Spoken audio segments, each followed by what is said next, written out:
Trending ആയിട്ടുള്ള ഈ ഉണ്ണിക്കണ്ണനെ കണ്ടപ്പോൾ മുതൽ വിചാരിക്കുന്നതാണ് മോൻ്റെ ഷർട്ടിലും ഈ ഉണ്ണിക്കണ്ണനെ ഒന്ന് വരയ്ക്കണം എന്നുള്ളത്.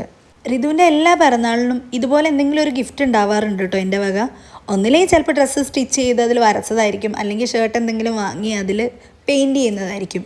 ഈ ഉണ്ണിക്കണ്ണനെ കണ്ടപ്പോഴും അതുപോലെ ചെയ്തു കൊടുക്കാമെന്നാണ് ഞാൻ വിചാരിച്ചത്. പിന്നെയാണ് എൻ്റെ ഏട്ടൻ്റെ മോളുടെ കല്യാണം വരുന്ന കാര്യം ഓർമ്മ വന്നത്. അതും ഗുരുവായൂർ അമ്പലത്തിൽ വെച്ചിട്ട് വൈറ്റ് കളർ ഷർട്ടിൽ ബ്ലാക്ക് കളർ ബോർഡർ കൊടുത്തിട്ടുള്ള ഒരു ഉണ്ണിക്കണ്ണൻ, അതായിരുന്നു എൻ്റെ പ്ലാനിൽ. ഡ്രസ്സ് എടുക്കുന്ന കാര്യമൊക്കെ സംസാരിച്ച കൂട്ടത്തിൽ ഞാൻ എൻ്റെ ഹസ്ബൻഡിനോട് പറയുകയും ചെയ്തു ഇങ്ങനെയൊന്നും എനിക്ക് ചെയ്യണമെന്നുണ്ടെന്ന്. അപ്പം തന്നെ ഹസ്ബൻഡ് പറഞ്ഞു വേണ്ട, അങ്ങനെയാണെങ്കിൽ നമുക്ക് ഗുരുവായൂരിൽ നിന്ന് ഇവന് ഷർട്ട് എടുക്കാമെന്നുള്ളത്.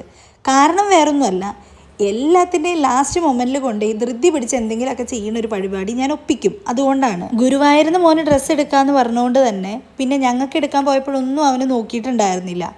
അതൊക്കെ കഴിഞ്ഞ് ഒരാഴ്ച കഴിഞ്ഞപ്പോൾ ഇനിയിപ്പോൾ അവിടെ നിന്ന് കിട്ടിയില്ലെങ്കിലോ എന്നുള്ളൊരു ടെൻഷൻ വന്നിട്ട് നമ്മൾ നോക്കി, അവിടെ നിന്നും കിട്ടിയില്ല. അപ്പോൾ വിചാരിച്ചു ഗുരുവായൂരപ്പം വിചാരിച്ചിരിക്കുന്നത് അവിടെ നിന്ന് എടുക്കാൻ തന്നെയാണെന്ന്. ഞാനും ഹസ്ബൻഡും ഗ്രീൻ കളർ കോംബോ ഡ്രസ്സാണ് ഇട്ടിട്ടുണ്ടായിരുന്നത്. അപ്പോൾ മോനും ഗ്രീൻ തന്നെ ആക്കാമെന്ന് വിചാരിച്ചിട്ടിരിക്കുകയായിരുന്നു.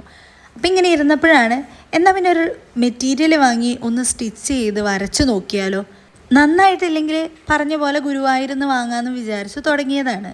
ഞാൻ ഒരു ദിവസം പോയി മെറ്റീരിയൽ വാങ്ങി സ്റ്റിച്ച് ചെയ്തു. അതുവരെ മോനോ ഹസ്ബൻഡോ ഇത് അറിഞ്ഞിട്ടുണ്ടായിരുന്നില്ല.